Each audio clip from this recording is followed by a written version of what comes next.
movidos por amor a las almas. CC Evang Aisen, Ministerio Evangelístico Luz, Camino y Verdad, presenta Luz en la oscuridad. Luz en la oscuridad. Dando las nuevas de su gran amor. Un mensaje de verdad y aliento en medio de los tiempos. En la voz del pastor Hugo Guerrero Salamanca. Mis muy amados hermanos y hermanas en la fe, qué gozo poder llegar hasta ustedes un día más. Gracias a Dios que nos permite este encuentro de luz en la oscuridad. Hoy voy a compartir con ustedes un versículo que está en el Antiguo Testamento de la Biblia, libro de Daniel, capítulo 6, verso 26. De parte mía es puesta esta ordenanza, que en todo el dominio de mi reino, todos teman y tiemblen ante la presencia del Dios de Daniel, porque Él es el Dios viviente y permanece por todos los siglos, y su reino no será jamás destruido, y su dominio perdurará hasta el fin. El libro de Daniel registra la conquista de Judá por parte del rey Nabucodonosor, y también cómo este rey de Babilonia tomara al pueblo de Dios prácticamente como botín y deportara a estos hasta Babilonia, entre los cuales se encontraba Daniel y sus 3 amigos. Sin embargo, Daniel y sus amigos sirvieron al rey conquistador y los reyes que le sucedieron en la gobernatura de Babilonia, puesto que destacaban en Daniel los atributos dados por Dios, por lo que fue reconocida su sabiduría, su valentía, su inteligencia en todo asunto de sabiduría, particularidades que obviamente evidenciaban la bendición de Dios sobre sus vidas. Pese a vivir en una nación pagana que no vivía ni representaba su pensamiento espiritual, las acciones de estos jóvenes y en particular de Daniel le permitieron ser promovidos al servicio del rey conquistador y permanecer allí sin grandes apremios. Lo extraordinario es cómo en todo este proceso de una vida de deportación, Daniel revelaba en sus actos una profunda convicción de su vida de fe. Su proceder le permitía conducirse con honorabilidad, por sobre todo honrando a quienes servía fielmente, tanto que el rey Darío en su reinado pensó en ponerlo sobre todo el reino. El rey Darío había decidido constituir sobre el reino 120 sátrapas que gobernasen en todo el reino.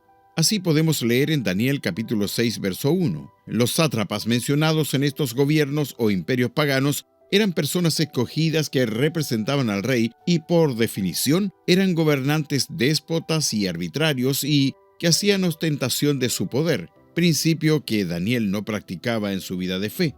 Este atributo es lo que lleva al rey a pensar en este joven para ponerlo sobre todo el reino y, claro está, sobre estos gobernadores. Pero Daniel mismo era superior a estos sátrapas y gobernadores porque había en él un espíritu superior, y el rey pensó en ponerlo sobre todo el reino, dice Daniel capítulo 6, verso 3. Por cierto, la vida justa de Daniel no tenía para nada contentos a los gobernadores nominados, los cuales, movidos por la envidia, empezaron a idear un plan para deshacerse de Daniel. Pero aunque no detuvieron su acción, no podían hallar nada que pudieran usar en su contra. Así lo relata la misma escritura en Daniel capítulo 6, verso 4.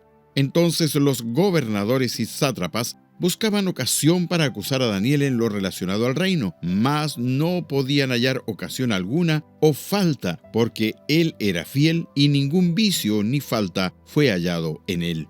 El testimonio de Daniel mostraba su fidelidad a Dios primero y ante todo, lo que quedaba de manifiesto en su comportamiento y lo concienzudo de su trabajo. Para Daniel, hacer su trabajo aún en la condición de deportado honraba a Dios, lo que lo hacía irreprochable. De allí que el pensamiento malvado de los subalternos fue buscar cómo poner en conflicto su principio de servicio a su Dios contra el gobierno del rey que le había brindado su confianza. Y acudieron al rey proponiéndole que promulgara un edicto real confirmado con su sello, que cualquiera que en el espacio de 30 días demandara a petición a cualquier dios u hombre que no fuera el rey de Babilonia, sea echado en el foso de los leones. Cuando Daniel supo que el edicto había sido firmado, entró en su casa y, abiertas las ventanas de su cámara que daba hacia Jerusalén, se arrodillaba 3 veces al día y oraba y daba gracias delante de su Dios, como lo solía hacer antes, aún sabiendo la sentencia a la que se exponía. Si viviéramos una situación similar, ¿cómo superaríamos tal desafío? ¿Cuál sería nuestra reacción y compromiso con nuestro Señor, Dios y Salvador? ¿Nos mantendríamos en nuestra posición de fe inamovible? ¿Cómo se vería nuestra fidelidad al Dios fiel que decimos servir? ¿Podrían nuestros compañeros de trabajo ver en nosotros la influencia de una vida de fe a pesar de ser criticados, envidiados y maltratados? Debemos hacernos estas preguntas, porque resulta demasiado fácil calificarnos como cristianos o hijos o servidores de Dios. Pero ser influencia de fe, testificando a Cristo con nuestro testimonio, lo cual debe ser nuestra carta de presentación y reconocimiento, se nos suele hacer difícil, porque la crítica y envidia siempre estarán presentes. Pero lo que sí es verdadero y seguro es que la fidelidad y la fe activa e inquebrantable a Dios será lo único que glorifique su nombre, por lo que se hace necesario vivir y tener una conducta de vida que testifique quiénes somos y a quién servimos. Que Dios les bendiga y abunde en sus vidas la sabiduría.